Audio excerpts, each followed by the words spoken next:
가설 검정과 P-밸류 보도록 합니다. 가설 검정은요, 표본에 대한 통계적 테스트를 수행을 해서 전체 모집단에 대한 추론을 만드는 과정을 우리는 가설 검정이라고 합니다. 귀무 가설과 대립 가설을 이용을 해서 가정이 통계적으로 의미가 있는지 검증하는 거고요. 여기에서 이제 귀무 가설, 대립 가설은 우리가 어떤 연구를 하겠다라고 했을 때 만드는 가설을 이제 대립 가설이라고 부릅니다.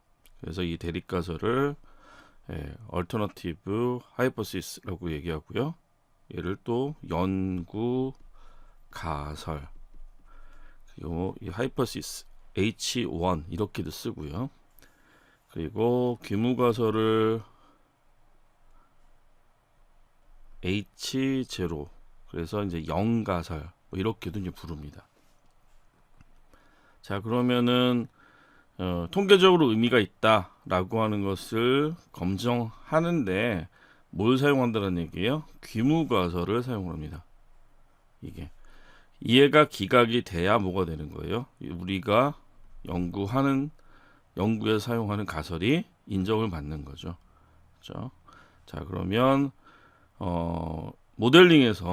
통계 모델링에서 각 독립 변수에 대해서 P-밸류 값이 0.05보다 작은 값을, 다시 5% 미만의 값을 갖게 되면은 그것을 통계적으로 유의미하다라고 우리가 써오고 있습니다. 왜 5%가요? 5%가 아닌 것도 있긴 하지만 대체로 5% 미만의 값으로 0.05를 P-밸류 값의 기준으로 해서 사용한다. 이렇게 이해하시면 되겠습니다. 자, 가설 검정 단계 보도록 하겠습니다. 자, 먼저 귀무 가설을 만들어서 진행을 하죠. 자, 물론 이제 이 귀무 가설 역시 어떤 검정을 쓸 거냐에 따라서 달라지게 될 겁니다. 자, 그리고 귀무 가설이 정의가 되어 있으면 표본을 추출하게 될 거고요. 자, 그리고 검정 통계량에 따라서 이 귀무 가설의 통계적 유의성을 이제 확인하게 됩니다. 자, 이 통계적 유의성을 확인할 때 사용하는 값이 뭐예요? P-value라고 하는 값을 쓰죠. 자, 그래서 그 P-value 값의 기준이 되는 게 0.05, 다시 얘기하면 5% 미만, 그렇죠? 미만이면 귀무 가설을 기각하고요. 그렇죠? 5% 이상이 되면 어떻게 돼요? 이때는 채택을 하는 가설 검정을 진행을 합니다. 자, 그럼 P-밸류. 자, P-밸류가 뭐냐라고 하는 거 정리해 볼까요? 자, 귀무 가설이 일단 뭐예요? 옳다라고 하는 전제에서 이제 시작이 되겠죠. 그래서 귀무 가설이 옳다는 전제에서 표본에서 실제로 관측된 통계값이 같거나 더 극단적인, 다시 더 극단적이라는 얘기는 쉽게 얘기하면 이런 거죠. 이런 거는 뭐 1년에 한번 발생할까 말까 뭐 이런 의미라고 보시면 되겠습니다. 그런 확률, 그런 통계값이 관측될 확률, 이거를 뭐라고 얘기를 해요? P-밸류. 자, 그러면 한번 문제로 해서 이 절차와 그 다음에 P-밸류에 대한 검정 절차와 P-밸류에 대한 부분 한번 정리해 보도록 합시다.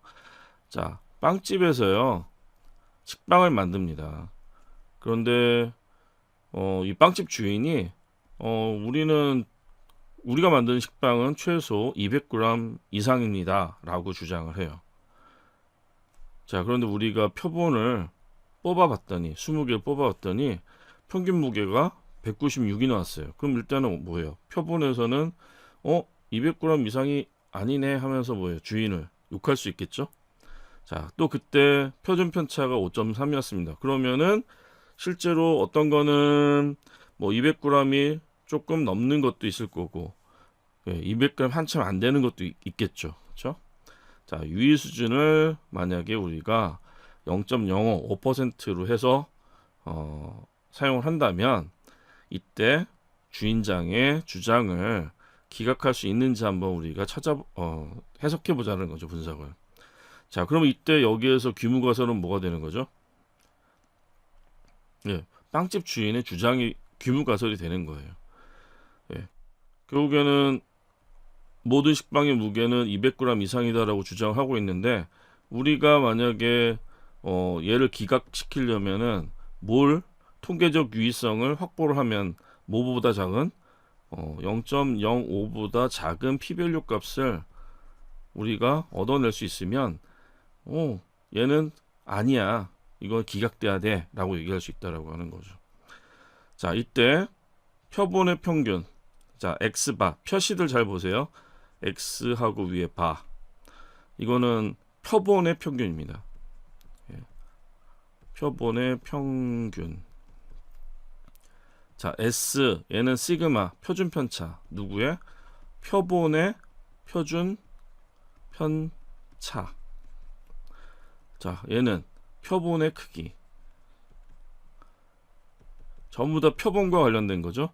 자, 그럼 여러분들이 앞서 보셨던 모집단과 관련되어 있는, 자, 모집단 평균은 어떻게 기울었어요? 뮤. 예. 자, 그리고 모집단의 표준 편차는 시그마. 그렇죠? 기호가 좀 다르죠. 예. 그래서 이런 부분들도 여러분들 잘 알아두시면, 알아두시면은 수식을 이해할 때 좀 편하실 수가 있겠습니다. 자, 그러면 문제를 한번 저희가 풀어보도록 하겠습니다. 예. 자, 코드로 해서 접근하는 게 아무래도 쉬우니까 코드를 해석하면서 관련되어 있는 통계에서 쓰는 이제 이론 수식을 옆에 같이 기술해 보도록 합시다. 자, 이건 표본의 평균이고요. 자, 뮤는 이제 뭐가 되겠습니까? 얘는 전체 평균. 자, 그다음 시그마. 원래 S로 쓰는 게 좋겠죠? 표본이니까. 근데 자, 요거는 그냥 표본의 표준 편차다라고 이제 이해하고 넘어갑시다. 자, S로 쓰는 게 아무래도 변수명은 이제 더 좋을 겁니다. 자, 그다음 N, 전체 표본의 크기입니다. 그래서 196g, 그 다음에 표준 편차는 5.3g, 그리고 표본의 개수는 20개. 자, 그리고 전체 뭐예요? 전체 평균. 주인이 이제 주장하는 전체 평균이 되겠죠. 그게 이제 200을 기준으로 해서 200 이상이라고 했으니까 그렇게 우리가 놓고 진행을 해봅니다. 자, 그럼 검정 통계량이라고 하는 것을 우리 일단은 얻어봐야 될 텐데요. 자, 이 과정 자체는 뭐냐면 우리가 어떤 검정을 해야 되냐면 자, 표본이 몇 개요? 하나죠. 그래서 단일 표본. 그래서 원 샘플, T 검정, T 테스트라고 합니다. 그래서 단일 표본의 T 검정이라고 하는 원 샘플 T 테스트를 우리가 해야 되는데요. 얘의 의미는 뭐냐면 정교분포를 따르는 표본에 대해서 기대값을 조사할 때 사용하는 검정 방법이에요. 그래서 지금 여기 나와 있는 이 절차가 바로 이제 이 단일 표본 T 검정을 하는 내용이다라고 그렇게 여러분이 이해하시면 되겠습니다. 자, 검정 통계량으로 단일 표본의 T 검정은요, 검정 통계량으로 뭘 쓰냐면 T 통계량을 씁니다. 자, 그럼 T 통계량이라고 하는 거는 분포가 스튜던트 T 분포라고 하는 것을 우리가 알고 있기 때문에 여기에서 유의 확률을 구할 수가 있어요. 자, 그러면 T 통계량과 뭐와 관련된 거예요? T 분포가 있겠죠. 두 개가 이제 연결되어 있는 거니까.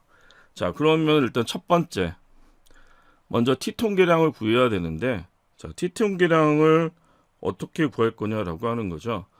T 통계량과 관련되어 있는 검정 통계량을 구하는 T 통계량의 식이 이미 존재를 합니다. 그래서 어떤 식을 쓸 거냐면은 T 통계량 얘는 표본의 크기의 루트, 자, 그리고 표본의 뭐예요? 표준 편차.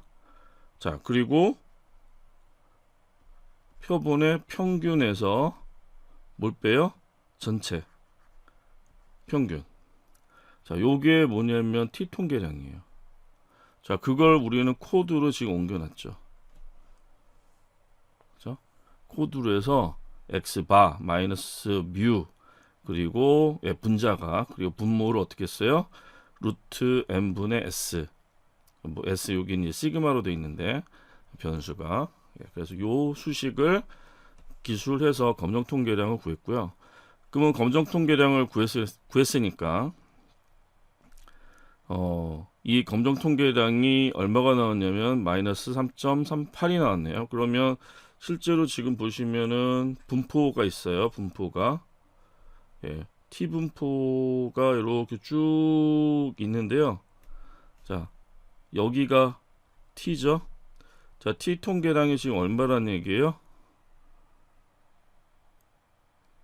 자, 이 분포가 있는데 T 분포에서 지금 여러분들이 알고 있는 정보가 뭐가 있었습니까? 표본의 평균과 그 다음에 전체 평균과 그 다음에 표본의 표준 편차 그 다음에 전체 개수 그걸 알았더니 이제 뭐를 T 통계량을 우리가 구할 수가 있었는데 얘가 얼마란 얘기요? 마이너스 3.38. 자, 근데 이 마이너스 3.38이라고 하는 것의 밑 면적이 요 밑에 자 여기에 이 면적 자 여러분들이 지금 이게 이제 T 분포 함수인데요. T 확률 분포 함수예요. 자, 그럼 T 확률 분포라는 얘기는 Y축이 뭐가 되는 거죠? density, 밀도가 될 거고요. 그 다음에 X축이 통계량이 될 겁니다. 자, 그러면 여기에 나와 있는 전체 밑면적 얼마예요? 100% 다시 하면 1이 되는 거죠. 밑면적은 1. 자, 그러면은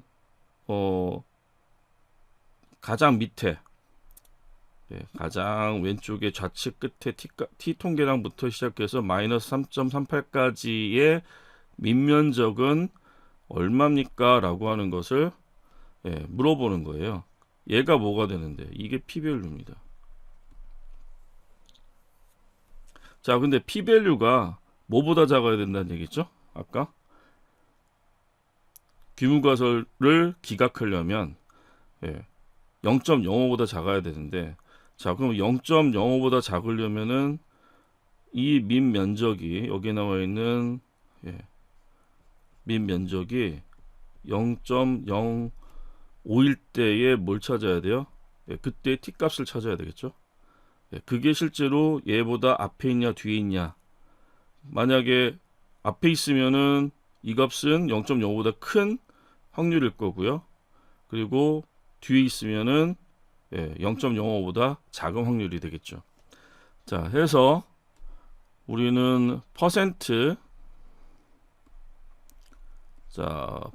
포인트 펑션이라고 하는 ppf 펑션을 사용을 해서 T분포와 관련되어 있는 모듈이에요. 스태츠. 사이피의 통계 모듈, 스태츠 모듈에는요.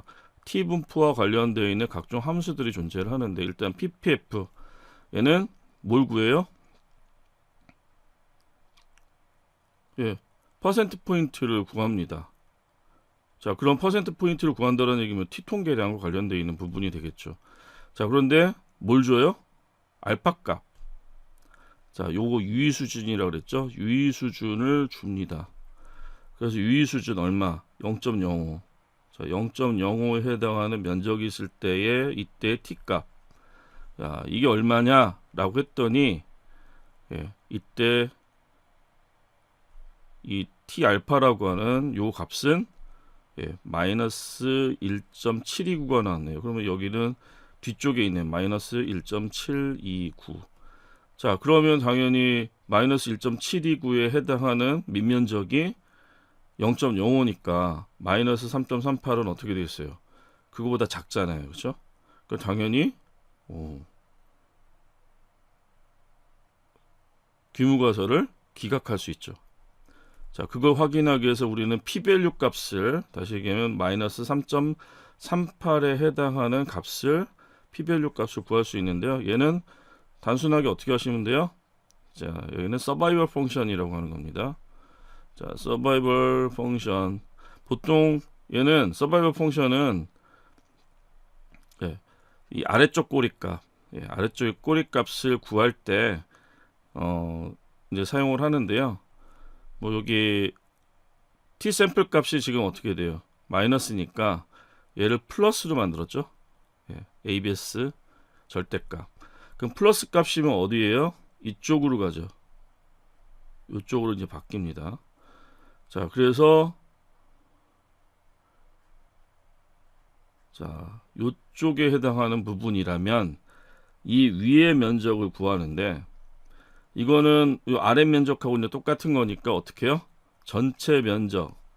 자, 여기까지의 누적된 거. 이걸 우리는 CDF라고 하는데요.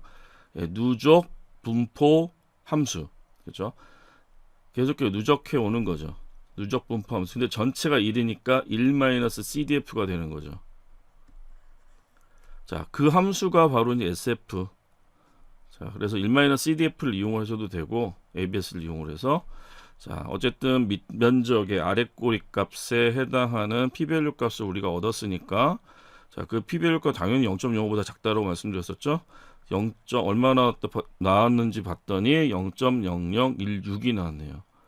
자, 확인이 됐죠? 그러면 p-value 값이 뭐보다 적어요? 0.05라고 하는 유의 수준보다 작으니까 누가? 귀무가설을 우리는 기각합니다. 근데 여기에서 귀무가설이 뭐였어요? 주인장이 얘기했던 우리 식빵은 200g 이상이에요 라고 하는 귀무가설을 기각하게 되는 거죠. 그래서 실제로 당신이 주장하는 것은 통계적으로 유의하지 않다라고 하는 것을 우리가 얘기할 수가 있는 거죠. 자, 시각화해서 예쁘게 그림을 그려봤습니다. 그래서 지금 보시면은 여기 알파값 유의 수준 얘는 뭐예요? 마이너스 1.792라고 하는 T통계량에 해당하는 뭐예요? 밑면적. 자, 그리고 우리는 지금 샘플이 어떻게 돼 있어요? 마이너스 3.38이었죠? 자, 이 T값은 뭘 가지고 나온 겁니까? 아까? 루트 n분의 표준 편차 그리고 x 표본의 평균 그리고 뭐예요? 전체 평균. 자, 요 값이 아까 t 값이었어요.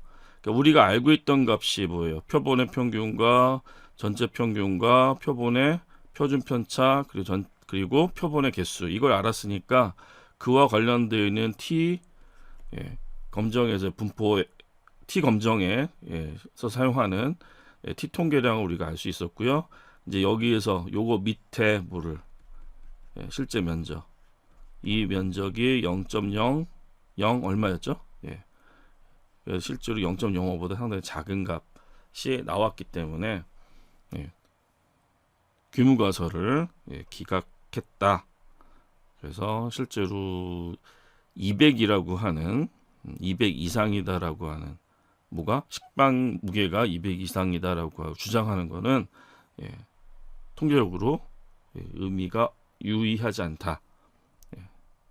이렇게 우리가 결론을 내릴 수가 있겠습니다. 자, 이번에 이제 정규 분포인데요. 정규 분포는 분포의 거의 뭐 왕이라고 할 수가 있겠죠. 자, 중심극한 정리에 따르 중심극한 얘기가 나오니까 또 이제 머리가 찌끈하실 수 있을 텐데, 자, 뭐 아주 어려운 내용은 아니니까 정리 한번 해봅시다. 평균이 뮤이고요, 분산이 시그마의 제곱입니다. 표준 편차로 따지면은 시그마죠. 자, 모집단으로부터 가능한 모든 n개의 조합을 표본으로 추출하게 되면요. 이때 이 표본의 평균은 정규 분포에 접근하게 됩니다. 자, 이거를 이제 수식으로 해놨네요. 정규 분포와 관련되어 있는 수식이고요. 자, 그런데 정규분포와 관련되어 있는 부분에서 또 중요한 부분이 뭐가 있어요? 정규분포의 확률 밀도 함수죠. 자, 이거를 만들어 놓은 게 여기 수식이죠. 자, x가 그리고 fx가 자, 요 수식을 통해서 그려진다. 이렇게 여러분들이 이해하시면 되겠죠. 자, 그러면 이 정규분포를 가지고 어떻게 그러면 문제들을 풀어낼 수 있을까? 예를 한번 보도록 합시다. 자, 시험을 치렀습니다. 그런데 이 시험의 점수가 정규분포를 따릅니다. 자, 평균의 점수가 56점이고요. 예, 평균이 56점. 뭐 이거를 뭐 낮다고 할 수 있는 건 아닌데. 예. 자, 그리고 표준 편차가 13.6입니다. 자, 이때 75점을 받은 사람은 몇 %일까라고 하는 것을 물어보는 문제예요. 자, 그런데 실제로 여기 나와 있는 요 수식을 가지고 바로 풀기는 좀 어려울 수 있죠. 자, 그래서 몇 가지. 자, 지금 보시면은 제가 그린 그림은 얘는 뭐예요? 표준 정규 분포죠. 자, 표준 정규 분포. 일단은 이런 이제 정규 분포와 관련되어 있는 문제가 나오면은 제일 먼저 해야 될 게 뭐냐면 표준화라고 하는 거를 만듭니다. 뭐예요? 정규 분포를 따르니까 뭐로? 표준 정규 분포로 바꿔서 우리가 계산을 하는 게 좋겠죠. 자, 그러면 표준 정규 분포는 어떻게 생긴 거예요? 자, 평균은 0이고요. 그리고 분산은 1이죠. 예, 이게 표준 정규 분포예요. 자, 그러려면 어떻게 해야 됩니까? 평균을 구해서 자, 그래서 예를 들어서 75점 받았다고 얘기했죠. 그럼 75점 받은 걸 어떻게 해야 돼요? 표준 점수를 만들어 줘야죠. 그걸 우리는 뭐라고 얘기를 해요? 표준 점수를 G스코어라고 부릅니다. 자, 어떤 점수에서 표준 점수, 표준 점수를 만드는 방법은 어떻게 하시면 돼요? 이 G스코어를 만드는 방법은 일단은 평균을 빼야죠. 그래서 75점에서 뭘 빼요? 평균 56점. 자, 그걸 뭘로 나눠요? 표준 편차 13.6. 이러면 얘가 뭐가 되는 거예요? 표준 점수가 되는 거예요. 자, 평균 점수가 56점이었는데 56점이 뭐가 되는 거예요? 표준 정규 분포로 변경시키면 0이 되는 겁니다.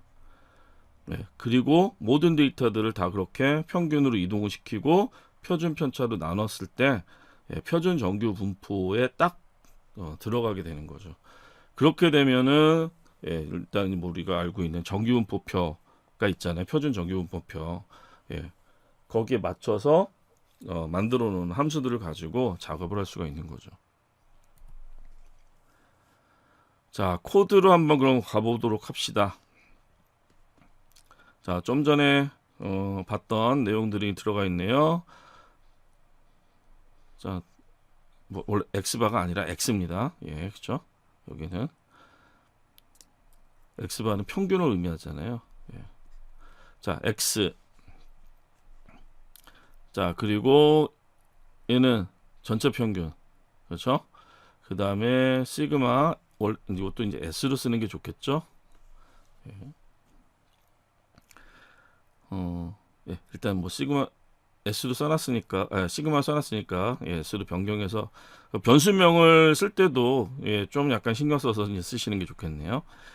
자, 해서 G스코어는 자, 아까 말씀드렸듯이 X에서 뭐를 전체 평균을 빼고요. 그걸 뭘로 나눠줘요? 표준 편차로는 이제 나눠주시면 되죠. 자, 그렇게 해서 G스코어 표준 점수를 우리가 얻었고요. 그리고 그 표준 점수를 사용하게 되면은 자, 사이피가 가지고 있는 스탯스 모듈에 노멀 디스트리뷰션 모듈에는요, 정규 분포 모듈에는 CDF라고 하는 함수가 있어요. 예, Cumulative Distribution Function이라고 해서 누적 확률 분포 함수입니다. 자, 누적 확률 분포 함수는 뭐를 해주는 거예요? 자, G스코어. 자, 여기가 뭐가 되는 거죠? 표준화되어 있으니까 G스코어죠. 0. 자, 그러면은 G스코어가 아까 얼마가 나왔어요? 여기는 1.4가 나왔죠. 자, G스코어 1.4가 나왔는데 1.4가 나온 것에 대한 뭘 구할 수 있냐면은 민면적 확률. 자, 이걸 구할 수가 있어요. 자, 그럼 이거 구하면은 얼마가 나오느냐? 자, 밑에서부터 이렇게 쭉 여기까지의 뭐예요? 누적된 확률 분포의 정보가 나오죠. 그러니까 1.4까지의 G스코어가 1.4까지의 그래프에 이제 민면적이 나와요. 근데 전체가 얼마라 그랬죠? 1. 1 마이너스 그러면 CDF 함수로부터 받은 값을 쓰면 뭐가 반환이 돼요? 아, 윗꼬리, 위에 나와 있는 요 면적을 구할 수가 있는 거죠. 그래서 실제로 여기 1.4 G스코어가 의미하는 게 뭐예요? 아까 75점, 그렇죠? 75점에 해당하는 위치예요. 그러면 그 위치보다 큰 쪽에 면적을 구하면 되는데 그게 얼마가 나왔다는 얘기요? 8.12. 한 8% 정도 되는 사람들이 학생들이 75점 이상을 받았다라고 그렇게 이제 이해할 수가 있는 거죠.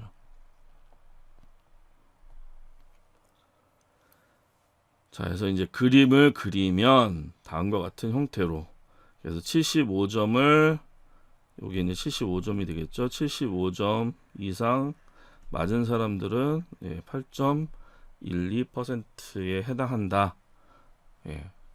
라고 우리가 결과를 만들 수 있습니다. 자, 이런 이제 시각화 결과도 여러분들이 사용하시면은 아주 명확하게 데이터를 이해할 수가 있겠죠.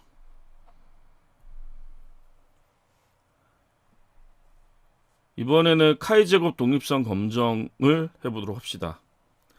자, 카이 제곱 언제 한번 들어본 적 있으시지 않나요? 카이 제곱 분포표라고 해가지고 수학책 뒤에 정규 분포, 표준 정규 분포표하고 같이 맨 뒷장에 이제 붙어있던 녀석이네요. 자, 카이 제곱 검정은 독립성 검정을 하는 검정 기법입니다. 범주형 데이터를 대상으로 하고요.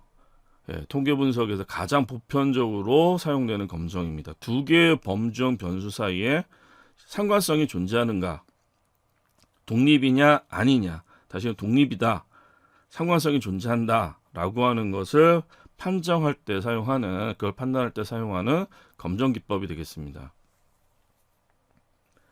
자, 그래서 카이 제곱이라고 하는 녀석이 어떻게 활용되는지 한번 저희가 볼 텐데요.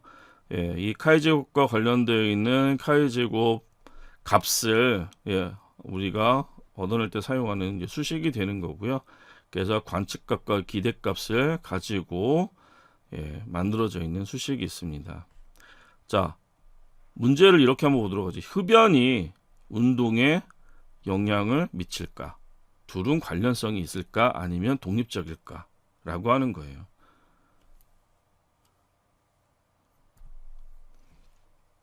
자, 이것도 역시 이제 코드로 해서 한번 저희가 진행을 해볼 텐데요. 임의의 데이터를 저희가 좀 만들어서 진행하겠습니다. 자, 시드 값은 당연히 재현을 해보도록 하기 위해서, 재현을 위해서 시드 값은 0을 줬고요. 스모크하고 엑서사이즈라고 하는 두 개의 변수를 만들었습니다. 그리고 거기에는 스모크, 안함, 가끔, 매일, 심함, 어떤 상태, 그 다음에 엑서사이즈 상태, 안함, 가끔, 뭐 매일 이런 식으로 변수를 만들어 놨고요. 자, 여기에서 우리는 딕셔너리를 구성을 하고요.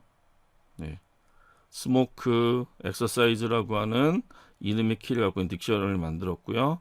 이때 랜덤하게 어떻게 해요? 초이스라고 하는 함수를 이용해서 스모크에서 랜덤하게 500개, 그 다음에 엑서사이즈에서 랜덤하게 500개 뽑아서 데이터를 구성을 해봤어요. 이걸 가지고 데이터 프레임을 지금 만들었습니다.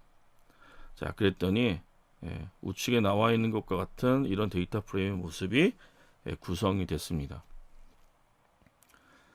그래서 자, 이렇게 만든 거는 임의의 데이터를 가지고 저희가 이제 테스트 해보기 위해서, 그래서 첫 번째 사람은 어떻게 돼 있어요? 상태가 담배도 안 피고, 그리고 또 운동도 안 하고, 담배 아주 심하게 피고 운동 안 하고, 담배 가끔 피고 그다음 운동은 매일 하고, 뭐 이런 각각의 상태 정보가 만들어졌죠. 자, 그러면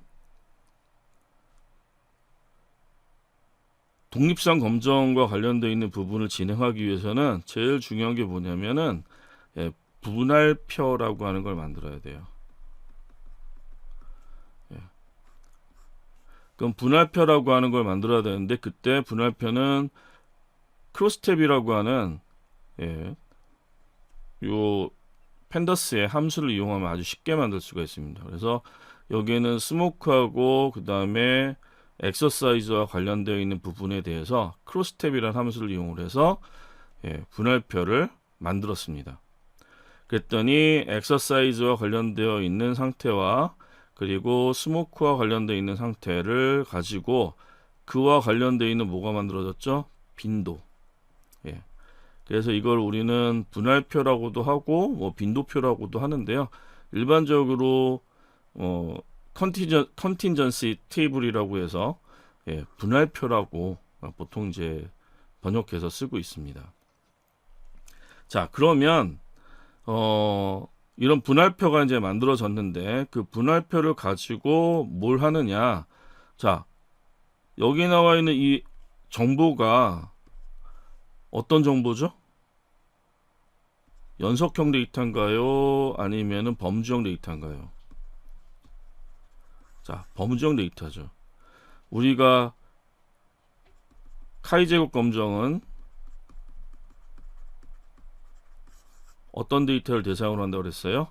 두 개의 범주형 변수. 그렇죠? 두 개의 범주형 변수가 독립이냐 아니면은 아니냐, 상관이 있느냐. 그렇죠? 이거를 우리가 테스트할 때, 검정할 때 사용하는 게 뭐라고 그랬어요? 카이제곱 테스트라고 그랬잖아요. 자, 그때 사용하는 함수, 사이피에는 카이제곱 컨틴전시라고 하는 함수가 있는데요. 이 함수에다 뭘 넘겨줘요? 지금 만들어 놓은 분할표를 넘겨주시면은 바로 컨틴전시 정보를 우리한테 이제 제공을 해줍니다.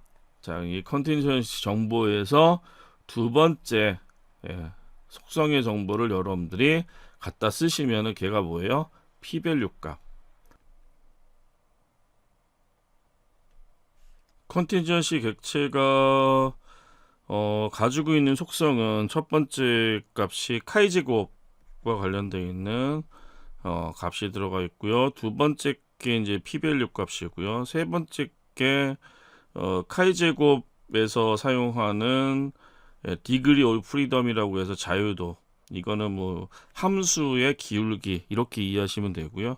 그 다음에 기대값들. 그래서 expected라고 하는 그런 속성. 그래서 우리는 요 값을 p-밸류 값을 바로 꺼내다 쓸 수가 있습니다. 물론 여기는 속성으로 여러분들이 접근을 해서 데이터를 꺼내다가 쓸 수도 있겠죠. 자, 그런데 값이 얼마가 나왔어요? p-밸류 값이 일단은 어때요? 0.05보다 크죠? 자, 그러면은 얘가 의미하는 건 뭐예요? 흡연 습관하고 그 다음에 운동하고는 상관관계가 뭐 없다. 뭐 이렇게 우리가 결론을 낼 수도 있는 거죠.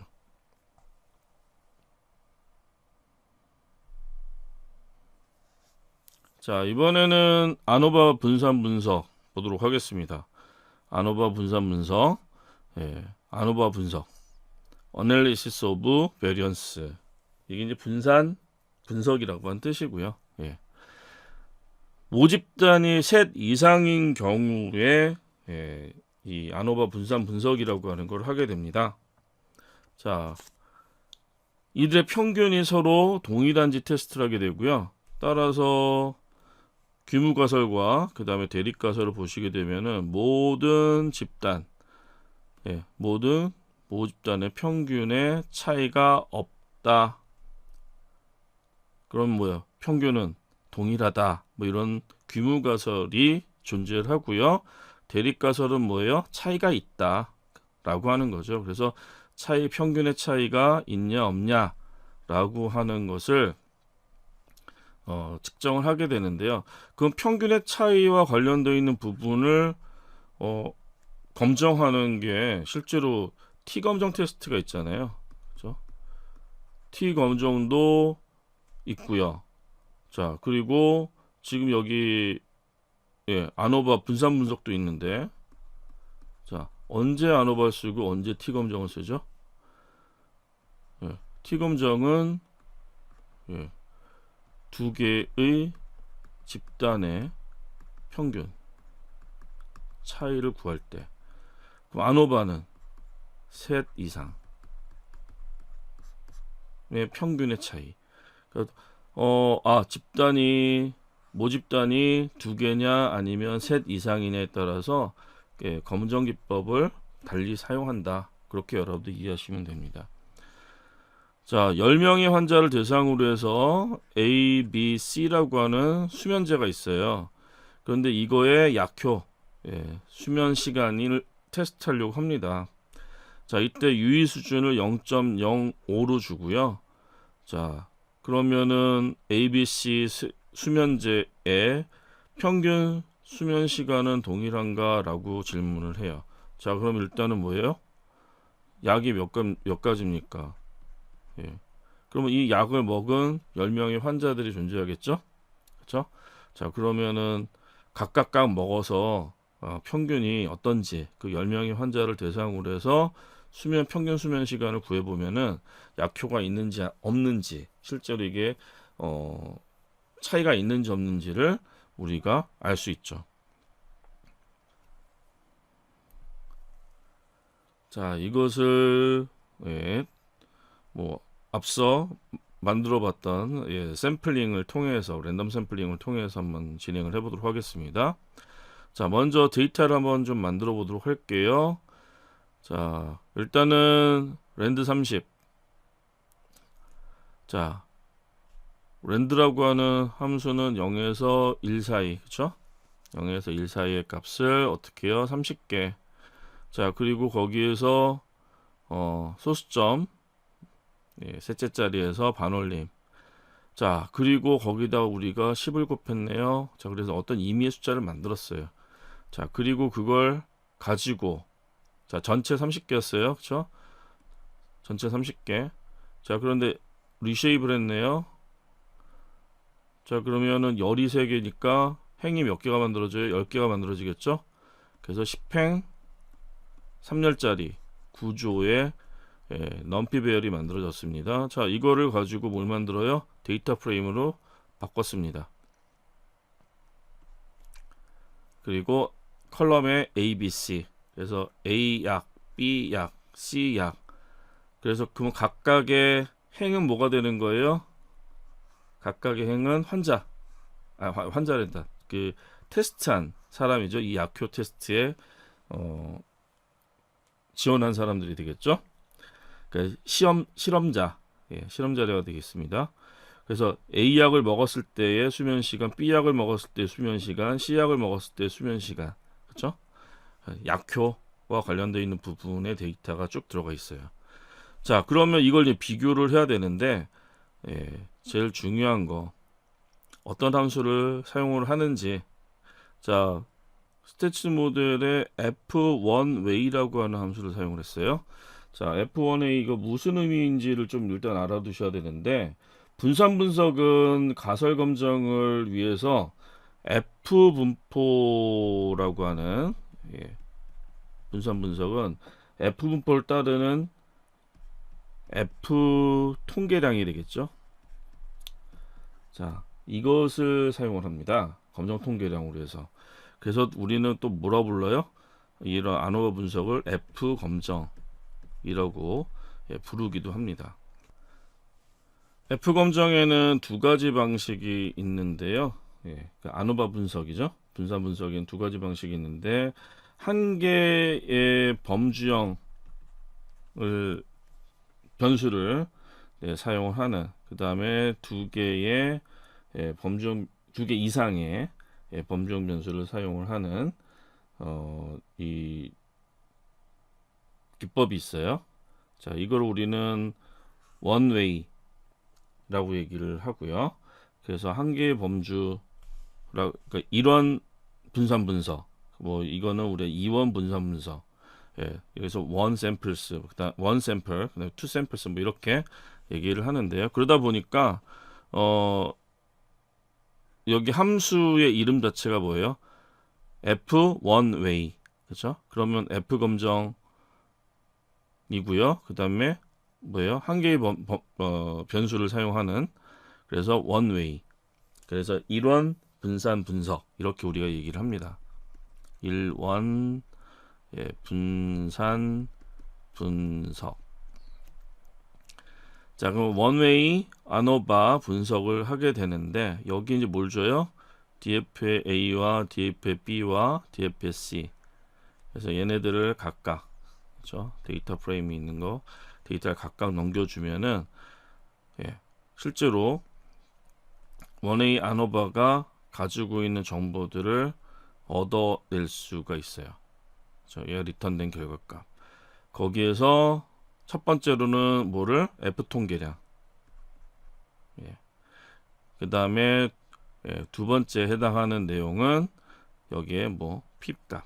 그렇죠? 그래서 F 통계량과 P값을 여러분들이 꺼내서 결과를 살펴볼 수가 있습니다. 자, 그런데 지금 보시면은 P-밸류 값이 어때요? 0.713. 0.05보다 엄청나게 크잖아요. 자, 해서 우리는 규모가설이 뭐였죠? 약효가 세 개의 수면제는 약효의 평균이 동일하다라고 얘기하는, 세 개의 집단의 평균의 차이가 없다, 동일하다라고 하는 이 규모가설이 어떻게 되는 거예요? 채택이 되는 거죠. 만약 0.05보다 낮았다라고 하면은 뭐예요? 효과가 차이가 있다라고 우리가 이제 얘기할 수가 있는 거죠.